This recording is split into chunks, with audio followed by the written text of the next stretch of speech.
Oh, finally. They say everything that have a beginning must surely have an end. We've come to the end of phase one of our journey to Morocco, as this is not our last. There is a word on the 17th coming up next month. We might, if we get a sponsor, we might show up.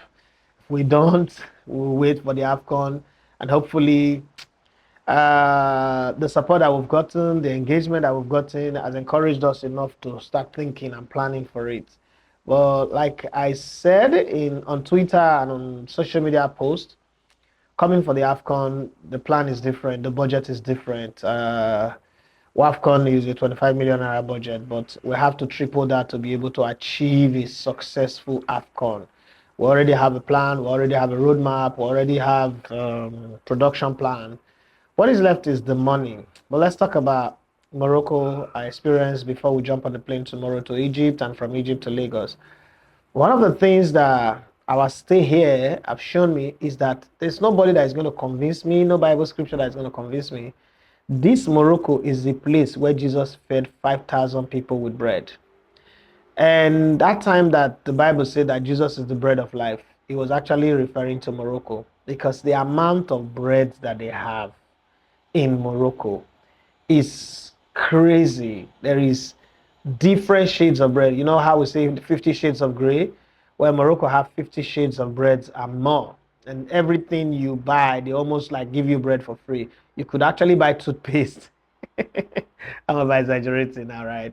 But you could actually, I order for tangine, there's bread. I order for chips and chicken, there's bread alongside. I ordered for rice, couscous, there's bread. Like everything comes with bread. All those people who taught us class of food, carbohydrate, protein, this one, that one.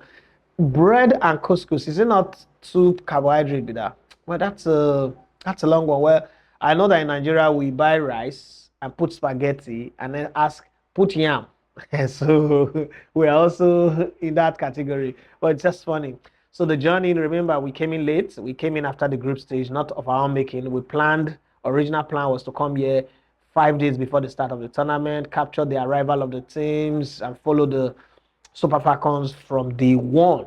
But unfortunately, visa didn't come out on time. And that also affected us because it cost us a lot more money. We started paying for this, paying for extra, rearranging our flights until we couldn't even, reschedule anymore. We have to use another flight plan to come here. When we arrived here, straight up from the airport, first person that we met after, converting our dollar to dirham and coming out of the airport was a Senegalese guy, Ali is his name, Ali Best, was the guy who took us from the airport down to this place. Felt like he had started us, but hey, it's one of those things where we lost something here, we gained somewhere else. In Zoe, we gained a guy who was a family, became a brother, and he took us to places. He was very, very concerned about us. And we saw a man who looked like he's got his own personal problem, but was willing to help everybody he saw on the road. He was giving out money. He was always happy. He was laughing. No more Nigerian song than I do. And it's crazy, but that's part of the story. And we started off crazily, Zambians, bragging, exuding confidence, telling the world that they are not afraid of Nigerians' defense, blah, blah, blah, blah, blah, blah, in the pressers. Well, we beat them 5 goals to nothing. And then we proceed to the semifinals. Semifinal was our arch enemy. And in the process of that, well, originally when we came to Manzil Hotel, we said we're going to spend 2 or 3 days here. And then after the Zambia game, we'll decide whether we'll go get an Airbnb apartment. This place is obviously very expensive. Just say, uh, okay, so the official price is 600 dirham per room, but they cut us down. And so just calculated that per day we're spending just on accommodation 900 dirham and then food and all that. So we stayed the first 2 3 days, and after we beat Zambia, we realized that okay, even though it's expensive, but it's a lot more comfortable. It's like living in Ajabota area, and it's for me that's the kind of thing that I like. I don't like distraction. I don't like being where there are too many people. So we stayed and we built a fortress here. But beyond building a fortress, we decided we must get the right content. So we start putting out content one after the other, and the first 2 or 3 days we're like nobody's engaging this content too. Is this not a fool's errand that we have run? Because it seems like we just come here to ways. Remember, the target was from home was this WAFCON will give us 25,000 subscribers. And then we push forward. Probably when we go to Europe in October, we will get another additional maybe 5 or 10,000 subscribers to take us to either 30 or 35. And then we'll come for WAFCON. I mean, AFCON in December, as God willing, we will now be targeting 50,000. And then whatever will happen thereafter, it's in the hands of God because no man can predict the future. But those were the key target that we had in our minds. But then we didn't come here on time. Again, man proposes, God disposes. But then eventually we came. And from there on, we started experiencing Morocco. We started experiencing the food. Quickly, we now realized that how blessed we have been in our whole life, where you can wake up in your house and go to the kitchen and ask that today I want to eat yam pepper soup with goat meat or catfish or tilapia fish or beef or chicken or turkey, and then the next minute you say you want to eat beans and plantain. That beans that we used to say poor man food became something that, see, we're still trying to use rocket science to discover the formula to get beans and plantain. We can't say there's banana everywhere, there's watermelon bigger than the head of Oganigwe, there is fruits everywhere, but there's no plantain, and then there's no beans, porridge beans, fried beans, what kind of beans, and then the language barrier. But we conquered all because for every time we're dealing with all of these, the Falcons turned up. So against South Africa, they came saying that they were ready, they're defending champions. Yeah, they respect the Eagles, but the Falcons, sorry, but they were ready. We came into that game and eventually we won 2-1. And then the finals was against host country. Look at the quarterfinals was against Zambia, who defeated us in the third place match, if I'm not mistaken. And then Morocco was the team that beat us in the semi-final. South Africa is one team that has beaten us, I think, in 2018, if I'm not mistaken. So these are teams that have beaten us one stage or the other, and we needed to show dominance. Remember, coming into this tournament, we already said Mission S, or call it La Decima, call it 10th Heaven, whatever. That was the goal, Mission S. Remember the last time the Super Eagles were playing in Cote d'Ivoire, the last Nations Cup, it was let's do it again. But this was Mission S, 9 times champion. If you ask me, I always say we're 11 times champion because I do not know why we're not counting 91 and 95, okay? But whatever it is, they say we have 9. So we're coming for Mission X. And on the final day, wow, 2 goes down, halftime. I was sitting there just saying, you know what? We sink and swim with this team. They've comported themselves very well. They've done all the things they needed to do. And as they say, the rest, as they say, is history. No, the rest, as they say, is Esther Okoronkwo. Because Esther Okoronkwo happened, Coach Justin Madugu happened with his magical and tactical masterclass. Because if Pep Guardiola, Jose Mourinho, or anybody had done those substitution and the result turned on, they said that's what we will say. Some people don't agree. They say, "Oh, I'm overhyping the coach. I'm overpraising the coach." It's usual. But then there were so many things that happened. This win looked like Stevie Keshi's 2013 AFCON win. But that final reminded me of Atlanta 96. You know, for those of you who are younger, you will not understand. But the whole coming back from behind. Remember when Argentina scored first with that header, but Celeste Babayaro equalized with a header. The penalty kick that was awarded to Argentina, Crespo scored it, and they were up there. And then Amokachi scored that goal to make it 2-2. And then that last free kick, that now made it 3-2, where Argentina were trying to keep offside, and Amunike ran, and then the ball was played. It was when the ball was flying that they tried to keep offside, and Pierluigi Collina did not even listen to the appeal, and that was 3-2. Exactly what happened with us. At the end of it, the coach, world champion coach of Spain, who came here, you know, disgraced out of Spain and came here, and he thought he was going to be world champion and continental champion. Remember, Spain also was playing England in the Euros final, and the next day, one word or the other, came out and said that the best team of this tournament is Zambia. Ridiculous statement. But if you follow football very well, like I have done since 1986, you would agree with me that every once in a while, a losing coach always come out to say rubbish. Remember when Arsenal lost to Paris Saint-Germain? Arteta said the better side lost. I don't know what he meant by that, but then it happens in football. Long story short, we won our 10th title. And thanks to the president of Nigeria for treating the girls to a treat. As we're recording this, the girls are going to Lagos tomorrow to go do their open van. I think that this is the first time a team have won a title and they've been given this type of treatment. It's a standard. Some people say, oh, they should have given the money to some other people. They should have used the money to do some other thing.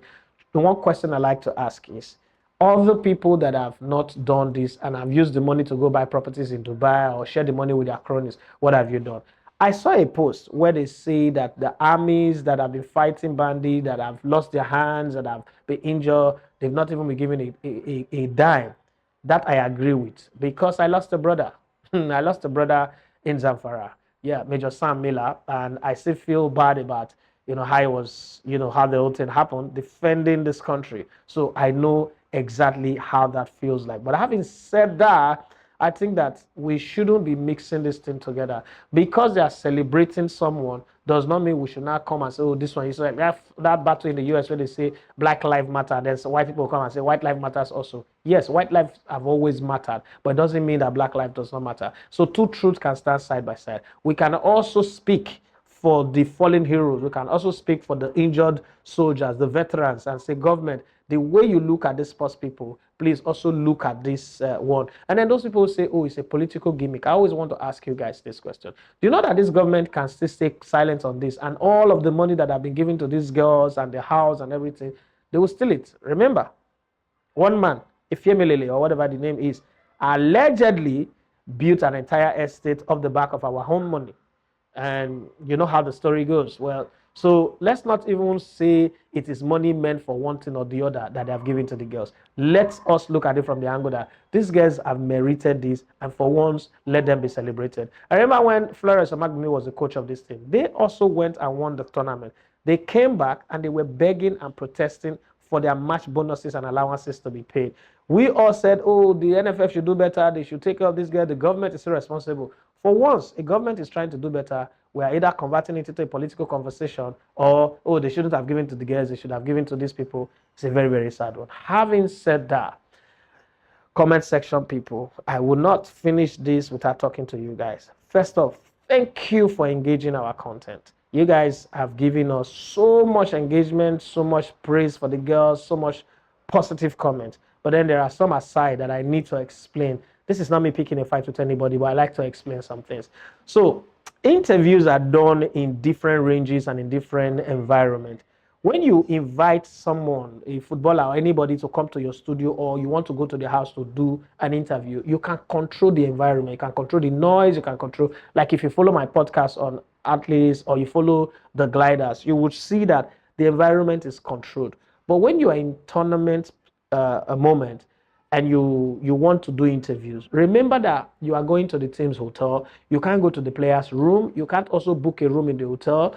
And so if the media, CAF agree that, oh, you're allowed to do 2 or 3 interviews, those interviews, you best be ready to do it anywhere. If the person says, I'm going to stand in front of the reception to do it, that's where you will do it. So those of you who said, oh, the Ashley Plumpton's interview or the Choma Okafor's interview, there was so much noise. Obviously, other people were also doing interviews. And there were a lot of people, doing other things that they also need to get. And that's the reason why there is noise. There is no media, no journalist who wants to have noise in their interview. It hurts us more than it hurts you, but that's the situation. Secondly, there was one person who was speaking bone with a question asked in Yoruba. It was strange to me because I've never thought that anybody would come up with that. So why didn't you ask a pidgin English? The girl who asked that question in the post-match press Miss Zone is a host of Aderoke Olori Sports. It's a host of a Yoruba show. She spent over 5 million naira coming to this place. Now, you're telling me that you do not think it is okay for her to get content that she will use on her platform. I mean, it's strange. Yes, for those of you who say it should be subtitled, try and understand the difference between individual interview and a mixed zone interview. A mixed zone interview is an interview where all the media comes there to ask questions. If you notice, we didn't have too much of Moroccan and other people's interview because the Moroccan interview, 90% of them were speaking in Arabic or French. And we didn't think that it was necessary to put that up because our primary audience do not have that. And 90%, this channel, 90% of the people who follow these channels are Nigerians. Then of that Nigerians, the highest group of people who follow it are from the Southwest. You're telling me that a 30, 40 seconds Yoruba question is so upsetting that you are ready to pick a fight and start determining who is professional or who is not professional. Another one was the complaint of Esther chewing gum. Just try and understand these things from, because what I've noticed with a lot of Nigerians, and it happens with the press and with sports people, is that people who will not take an outsider, questioning their job, are very fast to want to teach you how to do your job. So these are people who played a very high intense game. Most people use chewing gum to calm their nerves. Some, I mean, I played football before, so I know that. Some use it to ease. For me, I use chewing gum to control the smell of my mouth. Like I know that it gives me a minty feeling, and then it also calm my nerves down after much exercise. And then you are caught up in that moment to go and do a press conference because you're the man of the match. You have put up a very virtuoso performance that everybody is thinking. There could be a slip up, a moment where you forgot that, oh, the chewing gum in my mouth. And if you follow the interview very well, at some point she removed the chewing gum from my mouth. When you get this kind of moment, it's not as if they lost the game. Let's try. I'm not saying do not comment, but let's try and put a positive spin to things, because there were so many positive things that girl said. And then those people who like to use the words be professional, can't you ask professional questions? Go and look at all the content where you are saying that they have the most views. So ask yourself, there is a white guy who asked a question 3 times. The guy was in awe of the Nigerian comeback. If it was the Super Eagles that went down 2 goals in the first half and then came back in the second half to score 3 goals, the world will not know peace.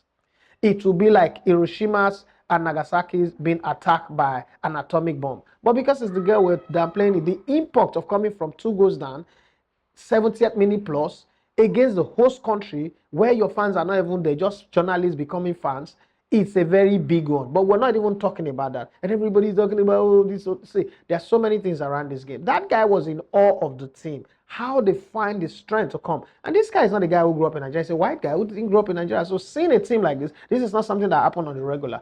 And the answer by Esther was nice. But some of you, oh, what a stupid question. What an unprofessional question. But guess what? Why does that thing that you think have an unprofessional question have more views? So you should also think about that. And it's been viral across all platforms, TikTok, Instagram, Facebook, and everywhere. Not just on our platform, but every other platform that they are on. So sometimes this need to want to rubbish people, to want to talk people down, we should calm down. We should calm down. I always tell people that clapback. I have a PhD in clapback. If you follow me on Brilla FM back in the day, even NBC will write a letter and say, I tell this guy to tune it down. I have a PhD in clapback. So it's not an exercise to show who have the most bad math. Sometimes just appreciate the effort. Now, as I go, let me point this out. Because it's a reoccurring decimal and it might happen again in December. You see, every time when the national team goes to tournaments, and the first line of attack for people, for the fans out there, is the journalist or content creator or the media, the sports media. Listen, if you take away media from sports, whether the English league or any football that you follow, some of you people will not even know football because not too many of you pay money to go to stadium. That's one. 2, take away the media from sports or entertainment, there'll be no money for it. So we are actually the major reason why sports is a global brand. Having said that, this erroneous notion that we that come to cover tournaments are being funded by government or by politician or the NFF, I make bold to say there is nobody that I know. But since I've been following this thing, doing this thing on my own since 2017 on my own, no federation. Remember, my very good friend, somebody I could call my big brother, was the NFF president for 8 years. In that 8 years, I could have even said, oh, I want to be media officer of any of the team and I will get it. But I did not. I never flew on the plane of the team or anybody buying me ticket once. And it's the same for everybody, whether it's Pooja or whether it's Toby. So this erroneous way of thinking that we came to tournament to come and collect money from players, please, it should stop. I put my own money, 25 million of my own money, whether I take a loan or but of my own money to run this project. And I know the same for others. I beat my chest again. I make bold to say Elevated TV brought the most number of people to this tournament by any media out of Nigeria. The one that follows is News Central, who had 2 people. Every other person came here, one person. Some of the biggest media that you know came here, one person. I brought 4 people. Actually got 5 visas, but the 5th one could not come because of some personal issues. Others are our pockets. This money come out of our pocket. Don't always think that the government or anybody is funding us, because one, what you do by that statement is that you are de-repping us, and you're putting us in a place where no brands are going to be associated with us, thinking that we always get money from government. So what we're doing is PRO instead of job that we're doing. And again, I do appreciate that everybody's entitled to their opinion, but what you're not entitled to, you're not entitled to falsehood, you're not entitled to lies, because what you do with those falsehood and those lies actually destroy the work that we do, and it breaks our heart. Now look at it. The team have come here, won their tournament. They've been hosted by the president. Did you see any journalists among the list of people, apart from Mary, who is the media officer, go there, the government and say, oh, you are the media that went there to go and chat? I mean, the entire Nigerian media left the job of journalism and became the voice of the team. So if you watch your TV, you watch of the matches, So was there, Dumebi was there, Punja, Onye from News Central, everybody, Sisi Omorigwe, former media officer of the Super Falcons, who's still working with Channels Television, all of these people were there raising their voice to give the team support. That's like leaving your primary assignment that you fund yourself to come and do to become supporters club. But then whenever the team loses, people still think, oh, we have to blame them. But then I just thought I should chime this in and correct that opinion. Having said that, I think that I also need to explain the goal for you guys. This is Mikolo's first women tournament. This is Joy's first trip out of the country apart from going to Ghana with me last year. And this is Sonia's first trip ever out of the country. So I put, let's say, 3 people who are leaving the country on plane for the very first time came here, and they did an incredibly wonderful job within the short time, and they comport themselves very, very well. I speak for my team, and I also know a lot of other journalists who, had to deal with this. Some of us have plane tickets, return ticket for the night of the match, thinking that the finals will be played maybe 5 p.m. Worst case scenario gets to 10 from stadium. You start going to Casablanca. For Casablanca, you go to the airport. Some of them have missed. Some of them had to pay about 600,000 to reschedule their flight up to first, so they have to stay here till that time. All of these, I'm not saying that you must like us out of pity, but you have to understand the intricacies of the job that we do, because by knowing that, it will help us a lot, and it will help you also understand when we appeal that, oh, please subscribe to the channel, please click on like, please share. It is because that's what we need to be able to get the kind of sponsors that will make us do the kind of content that you want us. For those of you who say, oh, you are local champions, you will go and do international competition. Listen, I'm not really big on going to do international competition. There is no European media that came here, apart from probably the BBC and a few others. The top European content creators were focused in Europe. If nobody calls a European journalist that is in Europe a local champion, why do you think that an African journalist that is in Africa is a local champion? The thing is strange when you people say these things sometimes, like, what exactly are you saying? All Nigerian journalists should go abroad, like outside of Africa, to go and do content or go and do work before you know that we're good. Again, let me clear one thing. If you're coming to Morocco from, say, the UK, you can get a flight ticket for 50 to 100 pounds. But I flew from Nigeria to Morocco, well, the same Africa. I needed a 500,000 naira visa that was delayed for a very long time because of server issue. I bought flight ticket for almost 2 million, 1,968,000 for each person that came in here. So consider all of this as hindrances and obstacles. That's why no member of the supporters club was here. That's why not too many people could come here and support the team. Consider this as well as some of the hindrances that we face. And I was talking to Omar. Omar lives in Germany, and he was going to the Euros Women Championship, just driving down. We couldn't do that here. So some of these, oh, you should do this, you should do that, you should do this. Sometimes you guys should also consider what we go through. We don't come to your job to really tell you, oh, you should do this, you should be this. If you're a banker in Nigeria, I don't see anybody come to tell you, oh, why are you working in Access Bank or Union Bank or First Bank? Go and work in Deutsche Bank in abroad to prove yourself. Go and work in America, Bank of America or Bank of England or whatever. So the point is, sometimes try and understand that the goal that we have is to be Nigerians for Nigerians, to be Africa for Africans. We do not need to go to Europe to go and prove ourselves. If we do our job well, we do it well. Again, one final thing that I want to correct. There is no such thing as an intelligent or unintelligent or a professional or unprofessional question in journalism. A journalist asks you a question to make you do two things. One, either for you to excel or for you to make a fool of yourself. The question is not the important part of any interview, it is the response. So I can say something, are you foolish? It is up to you to use your answer to prove to me that you're foolish, or to use your answer to prove to me that you're actually not foolish. I am the foolish one. So a journalist sets up his question based on the layup that he has, like alley hoop or 3-pointer or 2-pointer. You have to decide that. Do not construct a question in your head thinking that's what we're going to ask, and then when we don't ask it. I used to have a friend. She says something and then I respond differently, and she says, I did not expect you to say that. This is what I expect. I had to block her out, because to me, that's very, very sick. So please try and understand that we have a job to do. Let us do it. Do we take corrections? Yes. But do not always think that the best way to comment on a comment section is to say somebody is unprofessional. In a job that you're not doing, that you do not know, you don't have a clue of, it's just like, let me use this to wrap it up. Remember when people used to say, oh, Ateta is not signing players. Ateta is not signing players. And I used to call a lot of people to say, Ateta cannot sign players because that's not his job. The reason why Arsenal is not signing players is that they lost their football director. They've not replaced him. And the person that is going to be the football director is the guy that will sign. Now look at it. And Roberta has come in. How many players have Arsenal signed in a short time? This is practically like the most signing Arsenal have had in a window. The same thing will happen with when Edu was there. So sometimes in your trying to want to rubbish somebody, what you're actually showing is your ignorance. And let's not get there so that it doesn't look like, oh, this guy does not respect his audience. Having said that, thank you very much for those of you that have subscribed.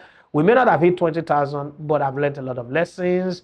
I've gained 2 key assets in this project. And thank you. While you were following us here, most of you were also following our show, The Gliders, and also subscribing to the channel and make it grow. And for those of you that have, newly subscribed, and the new members that have, paid up to join the membership, thank you so much. We are very, very grateful. And somebody even sent us a super thanks that thank you for the job you're doing, and sent us a £20.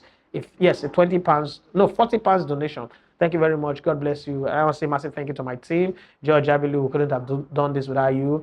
Sonia, thank you for coming on the trip with us. And to the Dean of Faculty, the guy who really has made all these moments. He's got us all emotional.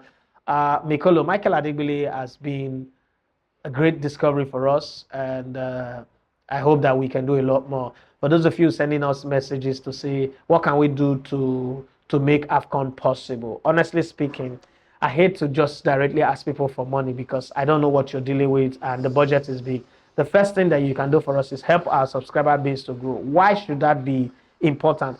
Because if we go out there to meet any sponsor, any brand, to say, oh, come and sponsor us for AFCON, the first thing they ask is, what's your numbers? What's your engagement numbers like? And if it is not big, then nobody will answer us. But once our numbers get to that 100,000, 200,000, 500,000 level, we will not need to send proposal. People will reach out to us and say, oh, we have $20,000, we have $10,000, $5,000. Can we do something together? And that's the reason why we need you. But if you still think, oh, I want to support these guys, I have extra 10 kobo here, extra $200 there, extra $500 there, reach us or send us a super thanks. It's just there on the screen. You see that $sign. Just try your best, click on it and then follow the instructions that follow. And if you continue to do it, then we'll have the money to be able to attend more competition. I really want to go to Chan, but I don't have the fund. I want to come back to Morocco for the World Under 17. I don't think I have the fund. But for AFCON in December, help us to make it a possibility. Thank you very much. My name once again is Daffy Matthew. You're going to love to copy the Legba Sports. God bless you, and signing out.